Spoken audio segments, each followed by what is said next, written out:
Hello guys, आपण आता new lesson start करतोय. Pair of linear equation in two variables. त्याचं इंट्रोडक्शन बघतो आपण. खूप इम्पॉर्टंट आहे, इझी आहे, नीट समजून घ्या. काही पॉईंट आला तर नक्कीच तुम्ही मला विचारा. त्यातला पहिला पॉईंट बघूया आपण. पहिलं लिनियर इक्वेशन म्हणजे असतं काय. इथे लिहितोय मी लिनियर इक्वेशन. आता लिनियर इक्वेशन्स असतं काय समजून घ्या, ज्याचा पॉवरमध्ये म्हणजे बघा 3x plus 2 is equal to 0, किंवा काय म्हणू शकतो आपण 2y plus 5 is equal to 0, किंवा काय 2z plus 10 is equal to 0, ज्याचा पॉवर 1 असतो. काय म्हणतात, ज्याचा व्हेरिएबलचा पॉवर 1 असतो, अशाला काय म्हणणार आहे आपण, लिनियर इक्वेशन. आणि आता हे जे इक्वेशन आहे ते linear equation in one variable आहे. काय, वन व्हेरिएबल. वन व्हेरिएबल का, कारण की जस्ट इथे बघा, बघू शकता तुम्ही, इथे फक्त एक्स आहे, इथे फक्त वाय आहे, इथे फक्त झेड आहे, असं आहे. आता लिनियर इक्वेशन जर आता बघायचं असेल, लिनियर इक्वेशन किंवा इक्वेशन्स इन टू व्हेरिएबल्स काय असतं. आता linear equation in two variables म्हणजे काय, दोन व्हेरिएबल असणार आहेत. एक्झाम्पल बघा, 3x plus 5y plus 2 is equal to 0. आता याच्यात काय काय आलेलं आहे, एक्स पण आलेला आहे, वाय पण आला आहे, दोघांचा पॉवर काय 1 आहे. तर अशाला काय म्हणणार आहे आपण, linear equation in two variables. अजून एक्झाम्पल तुम्ही मनाने तयार करा, 5-5 एक्झाम्पल मनाने तयार करू शकता तुम्ही. अजून काय सांगू शकतो, 10x plus 20y plus 30 is equal to 0. असं अजून काय येऊ शकतो, समजा आपण म्हणलं 5a plus 10b plus 12 is equal to 0. असे असतात लिनियर इक्वेशन. आता हे लिनियर इक्वेशन लिहिण्याची एक मेथड असते, ती बघा कशी असती. मग समजा मी तुम्हाला दोन्ही लिनियर इक्वेशन कन्सिडर करा असं सांगतो. बघा, म्हणतो 5x plus 7y plus 10 is equal to 0, हे लिनियर इक्वेशन 1. आणि दुसरं घेऊया आपण 10x plus 20y plus 30 is equal to 0. तर हे इक्वेशन घेताना ह्याला कसं कम्पेअर करायचं असतं, ह्याला म्हणायचं a1x plus b1y plus c1 is equal to 0. आणि ह्याला काय म्हणणार आहे आपण आता, a2x plus b2y plus c1 is equal to 0. तर आता मग याच्यातनं तुम्ही कम्पेअर करून सांगू शकता. आता कोइफिशियंट पहिल्यांदा लिहितोय मी, coefficient of x, coefficient of x आणि कोइफिशियंट ऑफ वाय काय आहेत बघा बरं. कोइफिशियंट ऑफ एक्स काय, कोइफिशियंट म्हणजे तुम्हाला माहिती, ह्याला आपण एक्स, एक मिनिट, हे काय एक्स आणि वाय, ह्याला काय म्हणणार आहे आपण, व्हेरिएबल्स. एक्स आणि वाय ह्याला काय म्हणणार आहे, व्हेरिएबल्स. ह्याला सुद्धा काय म्हणणार आहे, व्हेरिएबल्स. आणि त्याच्या बरोबर जे आलेले असतात ते असतात कोइफिशियंट. आता एक्स बरोबर कोण आलेला आहे, 5, हा कोइफिशियंट झाला. त्याच्यानंतर वाय बरोबर कोण आलेला आहे, 7, हा कोइफिशियंट आहे. आणि हा जो थर्ड असतो, थर्ड व्हॅल्यू म्हणजे C1, ह्या सीला काय म्हणतात, कॉन्स्टंट. कॉन्स्टंटची व्हॅल्यू किती आहे इथे, 10 आहे. ती आता इथेही तेच करणार आहे. ह्या पॉइंटला काय येणार मग, कोइफिशियंट ऑफ एक्सचं किती येणार इथे, 10. आता कोइफिशियंट ऑफ वायचं किती येणार आहे, मग इथे बघू शकता तुम्ही, इथे दिलेलं आहे त्यांनी 20. आणि कॉन्स्टंट टर्म किती आहे इथे, 30 असं असतं. तर ह्या व्हॅल्यू आता सगळ्यांना समजलेले आहेत नक्की काय. आता ह्याला linear equation in two variables म्हणतात. आता हे सॉल्व्ह करायचे असण्यासाठी तुम्हाला काही गोष्टी माहीत असल्या पाहिजेत. आता याच्या खूप वेगवेगळ्या मेथड आहेत. हवं असेल तर पहिल्यांदा याचा स्क्रीनशॉट घ्या, आपण पुढे जाऊया. काय असतं कोइफिशियंट वगैरे सगळ्यांना समजलेलं आहे. बरं, आता टू, आता हे नेहमी आता आता हे इथं पेर, आता एक शब्द राहिला इथे सांगायचं तुम्हाला, की स्टार्टिंगलाच काय दिलेलं बघा, त्यांनी इथं पेर हा शब्द दिलाय. पेर म्हणजे दोन दोन कोइफिशियंट. लिनियर इक्वेशन हे पेर मध्ये येणार. पेर म्हणजे दोन दोनच्या याच्यात. आता तुम्ही पेर तयार करा बरं, तुम्ही कुठल्याही दोन इक्वेशन तयार करू शकता. म्हणजे एक्झाम्पल सांगतो मी, की समजा मी तुम्हाला म्हणलं 2x plus 3y plus 4 is equal to 0, आणि दुसरं इक्वेशन आहे 3x plus 4y plus 9 is equal to 0. मग ह्याला काय म्हणणार आहे, pair of linear equations in two variables. कळलेले आता लिनियर सगळ्यांना, pair of linear equation of two variables काय, प्रत्येक शब्दाचा अर्थ कळलेला आहे. पेअर काय आहे, लिनियर इक्वेशन काय आहे, आणि टू व्हेरिएबल्स काय आहेत. Okay, two variables. आता बघा बरं, लिनियर इक्वेशन म्हणजे काय, ज्याचा पॉवर किंवा डिग्री म्हणू शकतो आपण, ज्याचा डिग्री किती असतो, 1 असतो, याला काय म्हणणार, लिनियर इक्वेशन. पेअर म्हणजे काय, पेअर मध्ये आलं हे तर कळलंय तुम्हाला, पेअर काय, दोन दोनच्या याच्यात आलं तर. त्यानंतर टू व्हेरिएबल्स म्हणजे काय, दोन व्हेरिएबल, एक्स वाय किंवा ए बी असे जर दोन दोन व्हेरिएबल्स असतात तर अशाला काय म्हणणार आहे आपण, टू व्हेरिएबल्स. ओके, ह्याचं कम्पेअर कोणावर करायचं मी परत एकदा सांगतो. इक्वेशन वाटलं असतं ते कुठेतरी लिहून घेऊ शकता तुम्ही. काय असणार आहे कम्पेअर करायला, a1x plus b1y plus c1 is equal to 0 आणि दुसऱ्याला काय म्हणायचं, a2x plus b2y plus c2 is equal to 0. ह्याला कम्पेअर करायचं असतं तर व्हॅल्यू काढायची. आता बघा बरं, तुम्ही जर कम्पेअर केलं तर मी म्हणतो इथेच कम्पेअर करू आपण, ह्या आधीचं सम हे मी रफ करून घेतोय ह्या व्हॅल्यू. आता इथे कम्पेअर करा बरं, हे थोडंसं मी हे करतो. हा, आता आपल्याला हे कम्पेअर करून याचे आपल्याला A1 A2 वगैरे सांगायचे. तर ते तुम्ही थोडासा विचार करून सांगा. A1 इथे लिहितो, A1 B1 आणि C1 सांगायचं. इथे पण काय A2 B2 आणि इथे C2 आहे, सॉरी C2 काढायचे. मग बघा बरं, आता A1 किती आलेलं आहे 5, B1 किती आलेला आहे 7, C1 किती आलेला आहे 10. इथं A1 किती A2 किती आहे 10, B2 किती आहे 20 आणि C2 किती आहे इथे 30 व्हॅल्यू आहे. असेच A1 B1 C1 वगैरे सगळं काढायचं असतं. हे सगळ्यांना इथपर्यंत समजणं खूप इम्पॉर्टंट आहे, तरच आपण पुढे याच्यात जाऊया.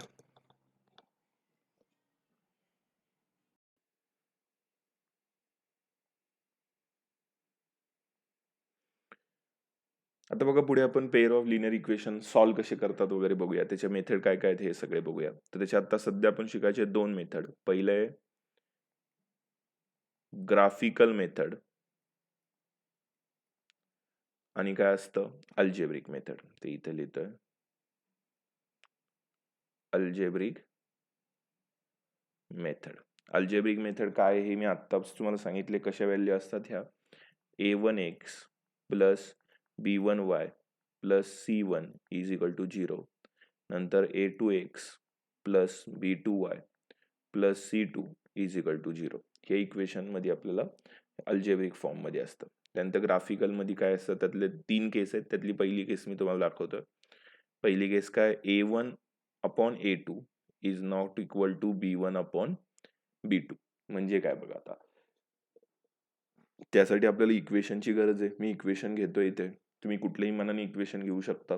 इथे मी घेतोय suppose 3x plus 4y plus 5 is equal to 0 आणि हे घेतोय मी 2x plus 5y plus 10 is equal to 0.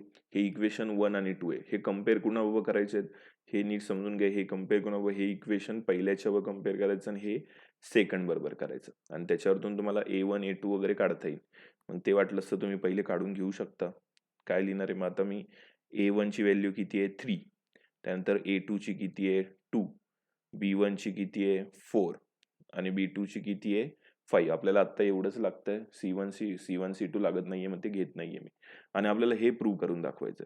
काय प्रूव्ह करायचंय आपल्याला, हे येते असं ही कंडिशन प्रूव्ह करायची आहे. बघा ते इक्वेशन मध्ये येते का बघू शकता, येणारच आहे. किती येणार मग, 3/2 इज नॉट इक्वल टू काय येणार आहे 4/5. बघूनच कळतं हे एकमेकांना इक्वल नाहीयेत. जर हे एकमेकांना इक्वल नाहीयेत तर ही कंडिशन सॅटिस्फाईड झाली.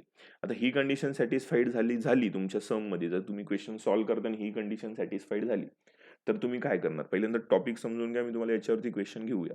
पहिले टॉपिक समजून घ्या. जर अशी कंडिशन सॅटिस्फाईड झाली तर ह्या इक्वेशनला काय कन्सिडर केलं जातं. पहिला पॉइंट याचा येतो, ह्याला काय म्हणणार, ह्या लाईन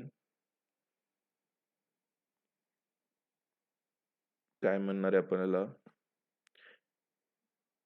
इंटरसेक्टिंग लाईन्स.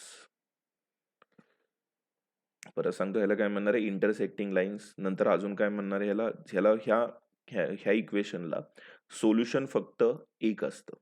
काय असणार आहे सोल्युशन्स 1, म्हणून लिहिणार ओनली 1 सोल्युशन. आणि जर सोल्युशन मिळत असतील आपल्याला तर अशाला म्हणायचं असतं कन्सिस्टंट. परत सांगतो, एक मिळू किंवा एक पेक्षा जास्त सोल्युशन मिळू त्याला काय म्हणायचं आहे कन्सिस्टन्स. हा पॉइंट इम्पॉर्टंट आहे. हा पॉइंट नीट डोक्यात मेन्शन करून घ्या. तुम्हाला जर क्वेश्चन सॉल्व्ह करून आन्सर मिळत असेल तर त्याला म्हणायचं कन्सिस्टन्स. पण ते 1 मिळू 2 मिळू, आता इथे एकच मिळेल, ओनली वन सोल्युशन असं मेन्शन केलेलं आहे. तर याचा अर्थ काय मिळतंय, तुम्हाला आन्सर मिळते, याचं सोल्युशन मिळतंय, मग ह्याला काय म्हणणार आहे, कन्सिस्टन्ट. 2 जरी मिळत असेल किंवा 2 पेक्षा जास्त जरी मिळत असेल तरी कन्सिस्टन्स, पण काहीच मिळत नसेल तर नॉट कन्सिस्टन्स असतं. आता इथं पहिल्याच बघा काय दिलेलं आहे, इथे आपण आत्ताच लिहिलेल्या क्वेश्चननुसार काय पहिलं काय दिलेलं आहे, इंटरसेक्टिंग लाईन. म्हणजे याचा जर ग्राफ ड्रॉ केला आपण, ग्राफ जर ड्रॉ केला तर तो एकमेकांना काय करणार आहे, इंटरसेक्ट करणार आहे एका पॉईंटमध्ये. म्हणून हा जो पॉईंट असतो ह्याला वन सोल्युशन म्हणतात. जो काही पॉईंट असेल ग्राफवरती आपण बघूया, तुम्हाला दाखवतो मी कसं करणार आहे आपण ग्राफ ड्रॉ करणार आहे. तर याच्यात 3 कंडिशन, आता पहिली झाली ग्राफिकलची पहिली कंडिशन झाली.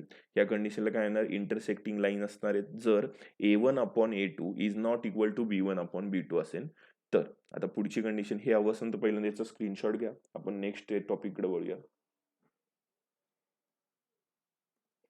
आता बघा कंडिशन नंबर 2 काय करणार आहे आपण याच्यात, ही दुसरी कंडिशन आहे. दुसऱ्या कंडिशन मध्ये काय करायचं बघा, इथे मी लिहितोय कंडिशन नंबर 2 मध्ये काय असणार आहे, A1/A2 is equal to B1/B2 is equal to C1/C2. ही कंडिशन असते. ही कंडिशन आपल्याला सॅटिस्फाईड जर झाली तुमच्या क्वेश्चन मध्ये, आता क्वेश्चन काही येऊ शकतो, मी एक एक क्वेश्चन देतो तुम्हाला सॅटिस्फाईड होणारी. सपोज 2x प्लस, हे थोडं वर लिहूया, थोडी जागा हवी आहे. काय म्हणतोय मी, 2x plus 3y plus 4 is equal to 0 आणि 4x plus 6y plus 8 is equal to 0. आता हे सेम कम्पेअर करायचं, A1 A2 वगैरे काढायचं. तर A1 ची व्हॅल्यू किती आहे हे बघू शकता तुम्ही. A1 ची व्हॅल्यू किती आलेली आहे इथे 2. त्यानंतर A2 ची व्हॅल्यू पण काढावी लागेल आपल्याला, तसंच B1 ची काढावी लागेल, B2 ची, त्यानंतर C1 C2. तर A2 ची व्हॅल्यू किती आहे बघू शकता तुम्ही. A2 ची किती आहे इथे 4, त्यानंतर B1 ची 3, B2 ची 6, C1 ची 4, याची किती आहे 8. या व्हॅल्यू मिळाल्या तर आपल्याला प्रूव्ह होते का बघा, काय प्रूव्ह करायचं हे A1 आपण वगैरे होते का बघा. तर A1 ची व्हॅल्यू काय आहे बघा इथे 2/4 इक्वल टू 3/6 इक्वल टू 4/8. आता हे सॅटिस्फाईड होते का, कसं करणार, डिवाइड करायचं. डिवाइड कसं करणार आहे, 1/2. इथे पण काय येणार आहे 1/2, इथे पण 1/2. सगळ्यांचे आन्सर सेम आले, म्हणजे 1/2 is equal to 1/2 is equal to 1/2. हे आलेलं आपलं फायनल आन्सर. तर तुम्ही नीट बघता हे सॅटिस्फाईड होतं. तर हे आलेलं आन्सर मी इकडे लिहितो. हे समजलं असेल सगळ्यांना, हवं असेल तर पहिलं स्क्रीनशॉट घ्या, मी आन्सर इकडे लिहितो. ओके, सगळ्यांचं आन्सर सेम आलेलं आहे. तर याचा अर्थ हे काय, हे ह्या कंडिशनला आपण काय म्हणणार आहे किंवा काय काय पॉईंट्स देणे इम्पॉर्टंट आहे. तर ह्या कंडिशनचा जर ग्राफ तुम्ही ड्रॉ केला तर तो अशा प्रकारचा ग्राफ येतो. ही एक लाईन पहिल्या याची, ही लाईन म्हणजे सपोज याचा तुम्ही ग्राफ ड्रॉ केला, ह्याला इक्वेशन नंबर 1 म्हणतो, ह्याला इक्वेशन नंबर 2. समजा हे इक्वेशन नंबर 1 चा ग्राफ मिळाला तुम्हाला, तर दुसरी लाईन याच्यातच इंटरसेक्ट असणार आहे. ही दुसरी लाईन बघा याच्यातच काय असणार आहे, ही हा जो ग्राफ आहे तो दुसऱ्या याचा आहे. दोन्ही लाईन एकाच कोइन्साइड असतील, कळतंय बघा. आपण याचे ग्राफ सॉल्व्ह करू क्वेश्चन, म्हणजे तुम्हाला समजेल. मग आपण याचा आन्सर इथे काय लिहिणार आहेत, पॉईंट, फर्स्ट पॉईंट, पहिला पॉईंट काय असणार आहे, कोइन्साइड लाईन्स, म्हणजे एकमेकांमध्येच काय होणार आहेत, कोइन्साइड होणार आहेत. दुसरा पॉईंट काय लिहिणार आहे मग आपण, याच्यातले इन्फायनाइटली मेनी सोल्युशन येणार, म्हणजे याचे सोल्युशन खूप येतात. तुम्ही जेवढे काढता तेवढे तुम्हाला आन्सर मिळतच जातील, म्हणून त्याला म्हणायचं इन्फायनाइटली मेनी सोल्युशन्स. त्यानंतर तिसरा पॉईंट असं तुम्हाला मी सांगितलं मग अशी, जर सोल्युशन किंवा आन्सर मिळत असेल तर अशाला काय म्हणायचं आहे, कन्सिस्टंट. ओके, काय म्हणणार आहे, कन्सिस्टन्स. परत परत मार्क करून देतोय मी कन्सिस्टन्स काय, कारण की पुढे आपल्याला याच्यावर क्वेश्चन आहे. कन्सिस्टन्स म्हणजे काय, ज्याचे आन्सर मिळत असतील आणि अशी कंडिशन सॅटिस्फाईड होत असतील. ओके, आता हे झाली दुसरी केस, याचा स्क्रीनशॉट घ्या. आपण केस नंबर 3 कडे जाऊया आता. ओके, आता केस नंबर 3 बघा काय करणार आहे आपण याच्यात. आता केस नंबर 3 इथे लिहितोय मी, केस नंबर 3 इथे काय करणार आहे, जर A1/A2 is equal to B1/B2 असेल but not equal to C1/C2 असेल, तर अशा कंडिशनला काय करायचं. म्हणजे एक्झाम्पल देतो मी इथे. एक्झाम्पल काय, क्वेश्चन घ्या बघू आपण. इथे काय, suppose 3x plus 2y minus 4 equal to 0 and 6x plus 4y +9 equal to 0. आता हे सॅटिस्फाईड होते का बघा. डायरेक्ट पण करू शकता आता सगळ्यांना A1 A2 वगैरे समजलं असेल तर. मग काय लिहिणार आपण इथे 3/6 इक्वल टू 2/4 इक्वल टू किती येणार आहे आता इथे -4 बघा -4/9. आता हे तुम्ही बघून सांगू शकता इक्वल येईन का. आता डिवाइड करा. पहिलं काय येणार आहे 1 जा 2 जा 1 जा 2 जा म्हणजे 1/2 इक्वल टू 1/2. बट हे तर कोणाच्या टेबलमध्ये येतच नाही म्हणजे याचं हे आहे तसंच राहणार -4/9. मग हे इक्वल टू येणार का नॉट इक्वल टू. हे तुम्ही नीट समजून घ्या. हे मार्क करून घेऊ शकता तुम्ही हे पॉइंट. तर आता हे आपली कंडिशन पण सॅटिस्फाईड होतीये नीट बघितली तर. आपली कंडिशन सॅटिस्फाईड झाली तर याचा जर तुम्ही ग्राफ ड्रॉ केला तर तो ग्राफ अशा प्रकारे होतो ड्रॉ की 2 पॅरलल लाईन येतात. काय येतात 2 पॅरलल लाईन म्हणजे ही समजा याची असेल ही समजा याची असेल. दोन्ही एकमेकांना कुठेही टच करत नाहीत. मग याचं तुम्हाला सोल्युशन कधीच मिळत नाही. मी परत सांगतोय बघा तुम्ही आपण 3 केस बघितल्या. पहिल्या केसमध्ये काय होत होतं की ग्राफ अशा प्रकारचा ग्राफ ड्रॉ होणार. एक पॉईंट आला तर त्याला आपण ओनली 1 सोल्युशन म्हणत होतो. करेक्ट. नंतर काय अशी लाईन त्याला कोइन्साइड झाली तर काय म्हणणार आहे आपण मेनी सोल्युशन. आणि जर लाईन एकमेकांना टचच नाही झाली कुठे तर ह्याला काय म्हणणार आहे नो सोल्युशन. ओके. सगळ्यांना हे पॉईंट समजलेले आहेत. तर आता मी याचे पॉईंट आता तुम्हाला समजले असेल तर काय काय लिहायचं इथे. मगाशी बघा कोइन्साइड होत असेल तर पहिला पॉईंट आपण तसाच लिहिला होता. मग याचा पहिला पॉईंट काय लिहिणार दोन्ही एकमेकांना कशा राहतात लाईन पॅरलर. काय राहणार आहे पॅरलर लाईन्स. हा पहिला पॉईंट झाला. दुसरा पॉईंट काय म्हणणार आहे मग आपण इथे सोल्युशन मिळणार आहे का आपल्याला नाही म्हणजे नो सोल्युशन. आणि तिसरा पॉईंट मी सांगितला होता की सोल्युशन आले तर काय म्हणणार नाही आले तर काय म्हणणार. प्रत्येक पॉईंटला नीट समजून घ्या. ह्याला काय म्हणणार आहे मग आपण इनकन्सिस्टंट. ओके. हा पॉईंट मार्क करून घ्या. खूप इम्पॉर्टंट आहे. जर सोल्युशन नाही मिळालं तर म्हणणार आहे इनकन्सिस्टंट. हे तुम्हाला एक्सरसाइज नंबर 2 मध्ये सॉल्व्ह करायला आहे. त्यामुळे नीट याचे स्क्रीनशॉट घ्या समजून घ्या. हे एकदा नोटबुकमध्ये लिहून घ्या आणि याचे थोडेसे प्रॅक्टिस करा. आज आपण म्हणजे तुम्हाला मी क्वेश्चन वगैरे सांगतोच कसे करायचे. पण आत्ता ह्या व्हिडिओमध्ये मी पूर्ण लेसनचं फक्त इंट्रोडक्शन देतोय. म्हणजे तुम्हाला कुठलाही क्वेश्चन सॉल्व्ह करायला काहीच प्रॉब्लेम येणार नाही. ठीक आहे. इथपर्यंत सगळ्यांनी स्क्रीनशॉट वगैरे घेतले असतील तर आपण पुढच्या पॉईंटकडे वळूया. आता हे इथपर्यंतचा पार्ट तुम्हाला पहिल्या 2 एक्सरसाइजसाठी इम्पॉर्टंट आहे. आता तिसऱ्या 4थ्या 5व्या एक्सरसाइजसाठी काय लागतंय हे मी तुम्हाला सांगतो. हे बघा हा एक टेबल आहे. हा मी तुम्हाला सांगायचं राहील तुमच्या बुकमध्ये हा एक टेबल आहे. ह्या टेबलमध्ये पण जे आपण आत्ता घेतलं तेच आहे. बघू शकता तुम्ही आता काय कळलेलं आहे तुम्हाला की इथे काय आलेलं आहे A1 जर A1/A2 is not equal to B1/B2 असेल तर अशाला काय म्हणणार आहे आपण इंटरसेक्टिंग लाईन्स असतात. म्हणजे अशा लाईन्स मिळणार आहेत तुम्हाला आणि त्यांचे सोल्युशन किती असतात ओनली 1 सोल्युशन. पण जर का तुम्हाला तिन्ही इक्वल असतील म्हणजे A1/A2 is equal to B1/B2 is equal to C1/C2 असेल तर अशाला काय म्हणणार आहे आपण कोइन्साइड लाईन्स आणि त्याचे सोल्युशन काय असतात मेनी सोल्युशन. म्हणजे ग्राफ अशा प्रकारचा येतो तुमचा. एकाच लाईन मध्ये 2 येतात. आणि तिसरं असेल तिसरं म्हणजे कुठली केस ही केस जर A1/A2 is equal to B1/B2 असेल but not equal to C1/C2 असेल तर त्याला काय म्हणणार आहे आपण पॅरलल लाईन्स येतात आणि त्याचं कुठल्याही प्रकारचं सोल्युशन मिळत नाही. म्हणजे त्या अशा लाईन्स आपल्याला ग्राफमध्ये येणार आहे.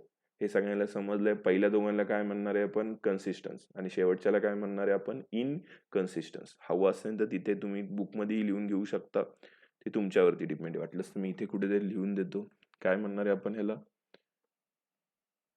कन्सिस्टन्स. ओके. आणि ह्याला काय म्हणणार आहे मग फक्त पुढे इन लावा इनकन्सिस्टन्स. ओके. हा पॉईंट कळला असेल तर याचाही स्क्रीनशॉट घ्या. तुमच्या बुकमध्ये आहेच तसंही आहे.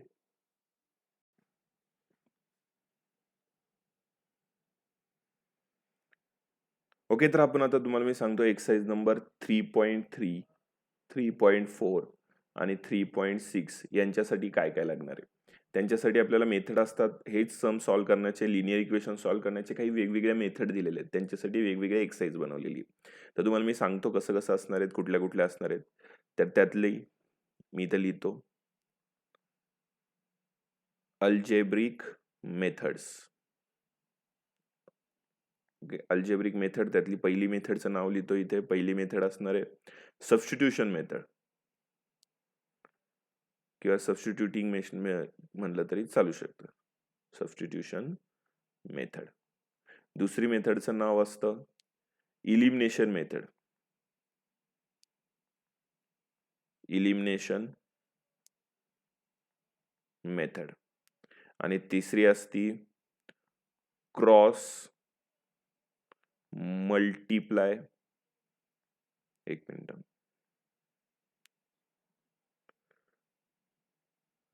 किंवा मल्टिप्लिकेशन मेथड. ह्या 3 मेथडच्या 3 वेगवेगळ्या एक्सरसाइज दिलेले आहेत आणि त्या सॉल्व्ह करायच्या. मी प्रत्येकाचा एक एक सम घेतो, तुम्हाला समजेल. आता स्टार्टिंगला आपण घेतोय पहिल्यांदा सबस्टिट्यूशन मेथड. काय असतं नीट बघा. आता सबस्टिट्यूशन मेथडसाठी मी सम घेतोय. सम कुठलंही घेऊ शकता, मी थोडंसं इझी घेतोय स्टार्टिंगला. हे झालं, ह्याला इक्वेशन नंबर 1 म्हणतात. आणि दुसरं इक्वेशन घेतोय मी एक्स मायनस वाय, एक मिनिट, x minus y is equal to काय 4. हे इक्वेशन नंबर काय 2. तर आता काय करायचं, हे इक्वेशन सॉल्व्ह करतात. सबस्टिट्यूशन म्हणजे एकदम इझी आहे. म्हणजे कुठलंही एक तुम्हाला जे इझी वाटतं इक्वेशन कुठलंही एक घ्या, दोन्हीपैकी एक. बघा मी ते खाली लिहितो. एक्स समजा मला पहिले इक्वेशन इझी वाटतंय, सोल्युशन इथे लिहितोय मी. X plus y is equal to 16. Suppose मी वाय इकडे प्लस आहे, जर तो राईट साईडला नेलं तर किती येणार आहे, 16 मायनस वाय येणार आहे. मग हे जे मला एक्सचे इक्वेशन मिळालेलं आहे, एक्सची जी काही व्हॅल्यू मिळालेली आहे ती मी कशात टाकणार आहे, इक्वेशन नंबर 2 मध्ये टाकणार आहे. मी सांगतो पुट, इथे लिहितो put x is equal to 16 minus y in equation 2. बघा इक्वेशन 2 मध्ये ही व्हॅल्यू प्लॉट केली तर काय येणार आहे, इक्वेशन लिहूया आपण. आता बघा इक्वेशन 2 लिहितोय मी पहिलं, x minus y is equal to काय 4. आता एक्सच्या ऐवजी काय प्लॉट करणार आहे मी आता, 16 minus y is equal to काय आलं 4. मग आता काय करणार आहे, मायनस वाय काय होणार आहे, इथे बघू शकता तुम्ही 16 minus 2y is equal to काय येणार आहे 4. आता व्हॅल्यू चेंज, 16 आता काय करणार आहे 4 इकडे घेऊ आणि 2 पलीकडे नेला तर काय बनणार आहे, इथे काय होणार आहे, इथे 16 minus 4 is equal to 2y. हे आले काय येणार आहे 12 इज इक्वल टू 2y. हे इकडे 2 इकडे मल्टिप्लाय मध्ये ह्या साईडला आल्यावरती डिवाइड मध्ये येणार, इज इक्वल टू काय येणार आहे y. हे डिवाइड केल्या y is equal to answer किती येणार आहे 6. हे तुमचं आलेलं वायचं आन्सर असतं. आता वायचं आन्सर आलं की याच्यावरतून तुम्हाला एक्सचं सुद्धा आन्सर काढायचं असतं. तर एक्सचं आन्सर काढणं काय अवघड नाही. जी तुम्हाला वायची आन्सर मिळाल, हे जे वाय मिळालं आहे तो पुट करायचा इक्वेशन 1 मध्ये किंवा दिलेल्या तुम्ही काढलेल्या इक्वेशन मध्ये एक्सच्या व्हॅल्यू मध्ये. काय लिहायचं तुम्ही आता, put y is equal to 6 in equation 3. आता इक्वेशन 3 कुठलं आहे, हे जे आलेलं आहे ना, ह्याला इक्वेशन नंबर काय म्हणायचं आपण 3. मग आता हे इक्वेशन 3 मध्ये प्लॉट करू आपण. बघा आता काय लिहिणार आहे मी इथे, x is equal to 16 minus y. मग x is equal to 16 minus वायची व्हॅल्यू किती आलेली आहे 6. ती प्लॉट केली तर आपल्याला एक्सचा आन्सर किती मिळणार आहे 10. हे आलेलं तुमचं एक्सचं फायनल आन्सर असणार आहे. आय होप तुम्हाला हा क्वेश्चन समजलाय. खूप इझी आहे, यात तुम्हाला जास्त काही डोकं लावण्यासारखे काही नाहीये. एकदम इझिली सॉल्व्ह केलेलं आहे. काय केलेलं आहे आपण, एक्स फक्त काय केलेलं ते वाय पलीकडे नेला, तो मायनस झाला. ते आपण कुठल्याही एका इक्वेशन मध्ये प्लॉट करायचं आणि आन्सर काढायचं. हवं असेल तर याचा स्क्रीनशॉट घ्या. मी तुम्हाला नेक्स्ट मेथडचाही एक सांगतो. आता तुम्ही अशा प्रकारचे वेगवेगळे क्वेश्चन घेऊन 5 वेगवेगळे क्वेश्चन सॉल्व्ह करावेत असं माझी इच्छा आहे. तर तुम्हाला हे परफेक्टली समजेल. आता त्यातले दुसरं सांगतोय मी की इलिमिनेशन मेथड कशी असतात. आता क्वेश्चन हेच सांगतो. आता तुम्ही क्वेश्चन मध्ये आपण चेंजेस करत नाही, क्वेश्चन हेच घेऊया. काही त्यात असं वेगळं करण्यासारखी गरज नाहीये. ह्याच क्वेश्चनने आपण करू शकतो. बघा तुम्ही आता काय करणार आहे आपण आता, किंवा थोडंसं एक हा सोपा घेतो, एक हार्ड घेतो. हाच क्वेश्चन एकदा सॉल्व्ह करून दाखवतो. तर याचे आन्सर बघा काय आलेले आहेत. इथे मी कुठेतरी कॉर्नरला लिहून ठेवतो वाटलंच तर. वायचा आन्सर किती आलेलं आहे 6 आणि एक्सचा आन्सर किती आलेलं आहे 10. इथे ब्रॅकेट केलेले. ते आन्सर आता येते का आपण चेक करूया दुसऱ्या मेथडनी. हे मी रफ करतो. ही मेथड कुठली होती, ही सबस्टिट्यूशन मेथड होती. आता आपण बघणार आहे याचं इलिमिनेशन मेथड. हेच आता इलिमिनेट काय करायचं, एक तर प्लस करा, मायनस करा, व्हॉट एव्हर तुम्हाला हवं ते तुम्ही करू शकता. मी इथे काय करतोय, सबस्ट्रॅक्ट करतोय. Subtract equation 1 and 2. जर सबस्ट्रॅक्ट केलं इक्वेशन तर काय होणार आहे, मग इथं x plus y is equal to 16 minus x minus y is equal to काय 4. मग इथे एक्स ला एक्स काय होईल, कॅन्सल होईल, मायनस मायनस इथे काय होतं प्लस एक वाय प्लस वाय किती होणार आहे 2y इज इक्वल टू 16 - 4 इथे मायनस होणार आहे 16 - 4 किती राहिलं 12 मग वायचा आन्सर किती आलं 12/2 वाय इज इक्वल टू किती मिळालं 6 मिळालेलं आहे आपल्याला बघा आलं का वायचा आन्सर तेच होतं आता पुढे आपण चेक काय करूया एक्स ची व्हॅल्यू काढायची मग काय करणार इथे आपण लिहिणार आहे put y is equal to 6 in equation आता तुम्हाला इक्वेशन कुठलं 1 2 जे इझी वाटतंय ते मी 1 मध्ये टाकतो मग काय घेणार आहे आपण आता इथे x plus y is equal to 16 म्हणजे x प्लस वायच्या ऐवजी आपण काय प्लॉट करणार आहे 6 इज इक्वल टू 6 एक मिनिट इज इक्वल टू 16 जर 6 पलीकडे गेले तर काय मिळणार आहे आपल्याला इकडे x इज इक्वल टू 16 - 6 मग x ची व्हॅल्यू किती आली 10 हे तुम्हाला याची सुद्धा व्हॅल्यू मिळाली बघू शकता आपण वरती तेच आन्सर काढले होते म्हणजे तुम्हाला एक्सही मिळतोय वायही मिळतोय मेथड सेम आहे आता मेथड कुठली बघितली आपण आता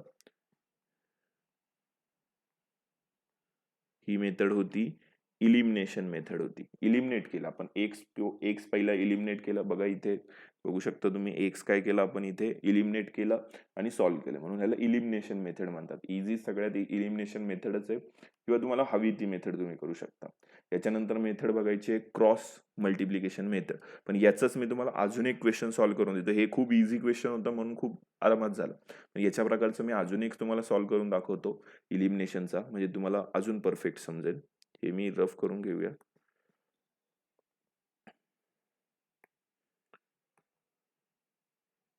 हे बघा क्वेश्चन मी दुसरा घेतोय आता इथे बघा काय क्वेश्चन घेतोय suppose 3x plus 4y is equal to 10 आणि 2x minus 2y is equal to 2 याला इक्वेशन नंबर 1 आणि याला इक्वेशन नंबर काय म्हणतोय 2 तर आता अशा वेळेस काय करणार मग अशी काय होतं एक्स एक सेम होतं म्हणून इलिमिनेशन एकदम इझी झालं पण इथे तसं सेम नाहीये बघा ना इथे तुम्ही बघू शकता इथे काय 3 आहे आणि त्या खाली 2 आहे तर हे इलिमिनेट टोटली होणार नाही किंवा इथे 4 आहे इथे काय 2 आहे तर इलिमिनेट होणार नाही 4 वगैरे ते मायनस करून तर झिरो उत्तर येतच नाही म्हणजे आपल्याला झिरो आणायचं असतं एक्स किंवा वाय दोन्हीपैकी एक झिरो आला पाहिजे तर ते इलिमिनेट होतं तर इथे झिरो येतच नाही मायनस केल्यावरती तर आपल्याला ते इक्वल करावं लागतं काय बोलतो मी नीट समजून घ्या इक्वल कसं करणार म्हणजे आता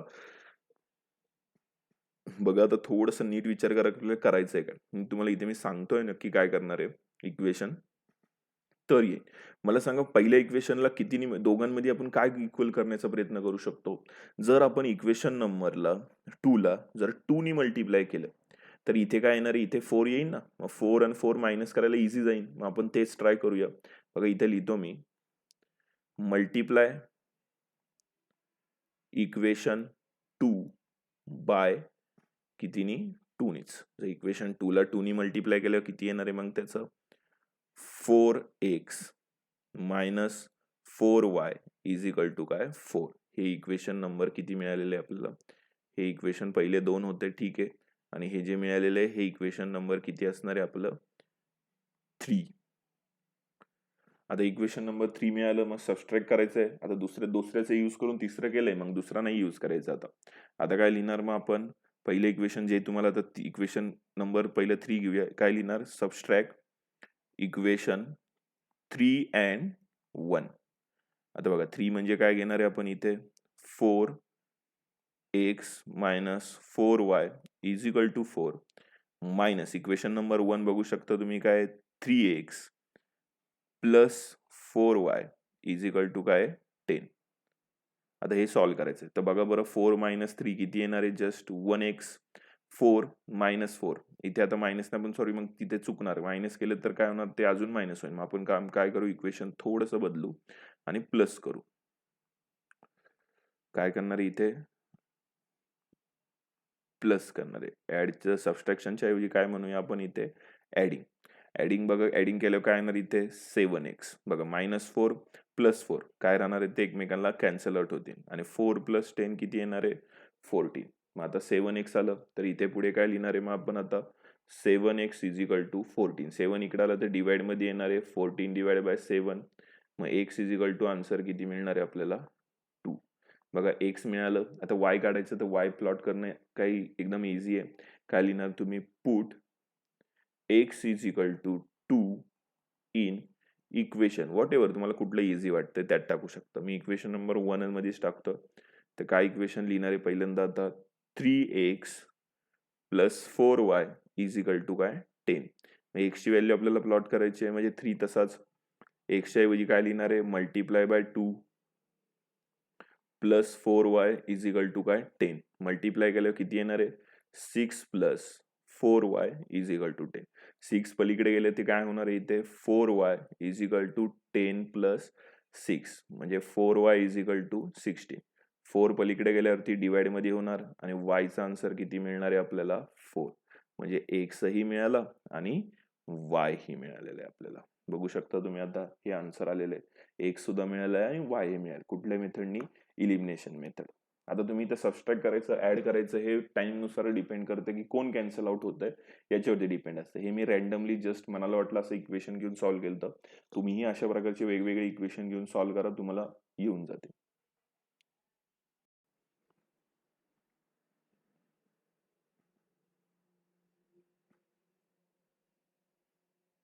तर ठीक आहे आता आपण नेक्स्ट बघूया. आता काय घेणार आहे आपण क्रॉस मल्टिप्लिकेशन मेथड. ह्या मेथडसाठी हा फॉर्म्युला मी इथे ऑलरेडी लिहून ठेवलेला आहे. हा फॉर्म्युला इम्पॉर्टंट आहे. ह्या फॉर्म्युलानेच आपल्याला सॉल्व्ह करायचं आहे. तर आता मी एक क्वेश्चन घेतोय. बघा काय क्वेश्चन घेतोय नीट समजून घ्या. 2x plus y is equal to 5 आणि दुसरं इक्वेशन घेतोय मी इथे ते थोडंसं वर लिहितो मी. ओके आणि दुसरं इक्वेशन काय घेतोय मी इथे 3x plus 2y is equal to 8. हे इक्वेशन सॉल्व्ह करताना नीट समजून घ्या. स्टेप काय एकदम इझी आहे. तुम्हाला सांगतोय तसा स्टेप फॉलो करायचे. स्टेप नंबर 1 पहिल्यांदा काय करायचं हा 8 किंवा 5 इकडे तो आपण कुठल्या साईडला घ्यायचा लेफ्ट साईडला. म्हणजे काय लिहिणार आहे आपण 2x प्लस y आणि हा इकडे आल्यावर काय होणार आहे मग -5 इज इक्वल टू काहीच नाही म्हणजे 0. इथेही तेच 3x प्लस 2y 8 इकडच्या साईडला घेतल्या तोही काय होणार मायनस आणि काय लिहिणार आहे आपण मग इज इक्वल टू 0. आता हे कम्पेअर करायचं कशाबरोबर जे ऑलरेडी मी शिकवलेले आहेत इक्वेशन कुठले a1x plus b1y plus c1 is equal to 0. हे पण a2x plus b2y plus c2 is equal to 0 आणि जे आलेले आहेत ते आपल्याला इथे लिहिणं गरजेचे आहेत. कुठले कुठले म्हणजे a1 त्यानंतर b1 c1 त्यानंतर a2 b2 आणि c2. आता बघून तुम्ही थोडीशी तुमची बुद्धी वापरा. काय येणार आहे a1 किती आहे इथे 2 b1 काहीच नाहीये म्हणजे काय असणार आहे 1 c1 किती आहे -5 a1 किती आहे इथे 3 सॉरी a2 किती आहे 3 b2 किती आहे इथे 2 आणि c2 किती आहे -8. मग व्हॅल्यू मिळाले आपल्याला. आता आपण दिलेल्या वरच्या फॉर्म्युलाचा यूज करायचा. हा फॉर्म्युला हा मी खाली घेतो इथे. आता ह्या फॉर्म्युल्यात आपल्याला टाकून हे सगळं सॉल्व्ह करायचं आहे. तर आता ते बघा कसं करायचं आहे थोडंसं खाली घेतो मी. आता बघा इथे हे आपल्याला इथनं युजफुल आहे. तर आता बघा पहिलं कंपल्सरी आपण काय लिहिणार आहे x डिवाइड बाय आता b1 आणि c2 चं मल्टिप्लिकेशन. b1 कुठे बघा b1 ची व्हॅल्यू आहे 1 इथे लिहा वाटलं असतं 1 मल्टिप्लाय बाय c2 ची किती आहे -8 ह्याला ब्रॅकेट टाका मायनस b2 ची व्हॅल्यू किती आहे 2 मल्टिप्लाय बाय c1 किती आहे -5 is equal to y upon c1 किती आहे बघा आता c1 ची व्हॅल्यू किती आहे -5 नीट बघून करा आणि a2 ची किती आहे 3 हे पहिलं ब्रॅकेट मायनस c1 किती आहे -8 मल्टिप्लाय बाय a1 म्हणजे किती आहे 2 is equal to 1 upon a1 ची व्हॅल्यू किती आहे बघा तुम्ही 2 मल्टिप्लाय बाय b1 ची व्हॅल्यू किती आहे ती पण किती आहे 2च आहे. त्यानंतर a2 ची व्हॅल्यू किती आहे बघा तुम्ही a2 ची व्हॅल्यू आहे 3 मल्टिप्लिकेशन b1 किती आहे 1 हे आलेले आपले आन्सर आहे. आता हे अजून आपण पुढे सॉल्व्ह करणार आहेत. पुढे कसं सॉल्व्ह करणार आहे मग x divide by 1 multiply by -8 आहे ना इथे 1 मल्टिप्लाय बाय -8 त्याचा आन्सर किती येणार आहे मग -8च येणार आहे. परत मायनस आणि याचा किती येणार आहे 2 मल्टिप्लाय बाय -5 म्हणजे किती येणार आहे -10. तसंच पुढच्याचंही करायचं म्हणजे y अपॉन याचं किती येणार आहे -15 आणि पुढे काय -16 ओके इज इक्वल टू पुढे काय लिहिणार आहे आता आपण याच्या इथे बघू शकता आता 1 डिवाइड बाय 4 मायनस 3 हे आलेलं आहे. अजूनही पुढे आपल्याला सॉल्व्ह करायचं आहे. तर सॉल्व्ह कसं करणार आहे? परत तेच x divide by -8 minus minus plus होणार, म्हणजे -8 प्लस काय 10 is equal to y upon -15 plus 16. Minus minus शेजारी असलं की नेहमी लक्षात ठेवा, इथे बाजूला दाखवतो मायनस मायनस असेल तर काय होतं प्लस. मल्टिप्लिकेशन नाही, प्लस असंच प्लस मायनस मध्ये असेल तर बोलतोय मी, नीट समजून घ्या ते. इथे आता 1 डिवाइड बाय किती येणार आहे इथं 4 मायनस 1 सुद्धा 1. आता अजूनही पुढे सॉल्व्ह करू आपण. किती येणार आहे आता हे एक्स डिवाइड बाय -8 प्लस 10 किती येणार आहे इथे व्हॅल्यू येणार आहे 2 is equal to y upon -15 plus 16. त्याचं किती आन्सर येणार आहे 1 इज इक्वल टू याचं किती येणार आहे 1 डिवाइड बाय 1. आता तुम्ही कुठलेही, आता तिथं 3 आलेत पण तुम्हाला नेहमी लक्षात ठेवायचं एक कंपल्सरी असतो तो हा, करेक्ट, हा आणि दुसरा कुठला, दोन्हीपैकी तुम्ही एक कुठलाही चॉईस करू शकता. आता मी थोडा चॉईस करण्यासाठी मी एक्स घेतोय, तुम्ही वाय घ्या, तुमच्यावरती डिपेंड आहे. म्हणजे काय लिहिणार चॉईस करण्याचं, म्हणजे काय म्हणतोय मी इथे लिहिणार आहे x divide by 2 is equal to 1/1. आणि आता हे सॉल्व्ह करायचं. सॉल्व्ह कसं करणार आहे बघा तुम्ही. आता 2 जर मी ह्या डायरेक्ट इकडे आणला, कुठे जर राईट साईडला आणला, तर x is equal to answer किती मिळणार आहे मला डायरेक्ट सरळ सरळ 2 आन्सर मिळणार आहे. ओके, मला आन्सर मिळालेलं आहे. एक्सचं आन्सर किती मिळालं 2 मिळालेलं आहे. आता हे मी कुठल्याही माझ्या एका इक्वेशन मध्ये प्लॉट करून आन्सर काढू शकतो. आता बघा सगळ्यांना हे समजलेले आहेत नक्की कसे केलेले आहेत हे. थोडंसं एक एक स्टेप मी वर घेतो. ओके, आता हे का, तर मला बाकीचे इक्वेशन सुद्धा आता आपल्याला सॉल्व्ह करायचे आहेत. आता आपल्याला हे सॉल्व्ह करून घ्यायचं. तर हे कसं करणार, हे इकडे आहे तर मी इथे लिहितो आणि हे इथे घेऊया आपण. तर आता बघा आपल्याला सॉल्व्ह कसं करणार आहे हे आपण. ह्या व्हॅल्यू आल्याच्या पुढे आपल्याला वाय काढायचा आहे, पण तो वाय काढायचा कसा तो नीट समजून घ्या. इथे काय करणार आहे आपण, आपल्या वायचं इक्वेशन टाकणार. इथे वाय बघा कुठलंही एक इक्वेशन घ्या दोन्हीपैकी. इक्वेशन बघा आपल्याकडे दोन आहेत, कुठले कुठले, हे एक इक्वेशन आहे आणि हे एक इक्वेशन आहे. दोन्हीपैकी मी पहिले इक्वेशन घेणं प्रेफर करतोय. कुठलेही घ्या तुम्ही, तुमच्यावर डिपेंड येते. 2x plus y minus 5 is equal to काय 0. इथे आपल्याला एक्सची व्हॅल्यू प्लॉट करायची आहे, म्हणजे 2 इंटू एक्सच्या ऐवजी किती घेणार आहे आपण आता इथे 2 plus y is equal to 5 is equal to sorry -5 is equal to 0. आता इथे काय लिहिणार मग आपण 4 plus y -5 is equal to 0. मग आता वाय सोडून बाकी पलीकडे नेऊ, मग काय येणार इथे y is equal to 5 minus 4. मग आन्सर किती आलं त्याचं 1. हे आलेलं आपलं कशाची व्हॅल्यू आहे वायची व्हॅल्यू आहे. सगळ्यांना समजली आहे नक्की आपण हे केलेलं काय. हे आलेलं तुमचं फायनल आन्सर आहे. करेक्ट, हे सगळ्यांना समजलं असेल. एक्स पण निघतोय वाय पण निघतोय, काही नाही 3 मेथड होत्या. हे आता आपण एकदा मी तुम्हाला हे याचा स्क्रीनशॉट हवा असेल तर तुम्ही काढू शकता. 3 मेथड होत्या. कुठल्या कुठल्या मेथड होत्या, पहिली होती सबस्टिट्यूशन मेथड, दुसरी होती इलिमिनेशन मेथड आणि तिसरी असती क्रॉस मल्टिप्लिकेशन मेथड. अजून एक मेथड आहे, अजून एक म्हणजे अजून एक आपण इमेजिन करून थोडं सॉल्व्ह करायचं एक तो स्टेप आहे, पण ती आपण पुढच्या ह्याच्यात बघूया. कारण की आता सध्या एवढं समजून घेणं खूप मोर दॅन इनफ आहे. तुम्ही हवं असेल तर पहिल्यांदा ह्या पूर्ण स्टेपचा एक स्क्रीनशॉट घ्या. मी तुम्हाला हे थोडंसं नीट अरेंज करून देतो हवं असेल तर. इकडे बघा हे इथे याचा स्क्रीनशॉट घ्या, कारण की हे खूप इम्पॉर्टंट पॉइंट आहे.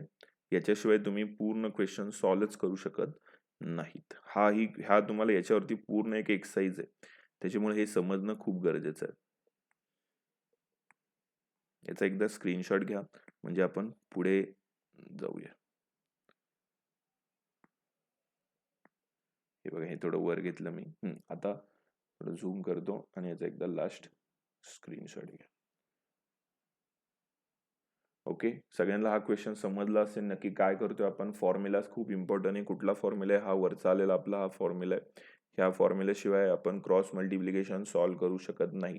हा फॉर्म्युला एकदा लिहून घ्या, एकदा याच्यावरती 2 क्वेश्चन सॉल्व्ह करा, कारण की ते प्लस मायनस मुलांचं खूप चुकतं आणि इथेच तेच खूप इम्पॉर्टंट असतं.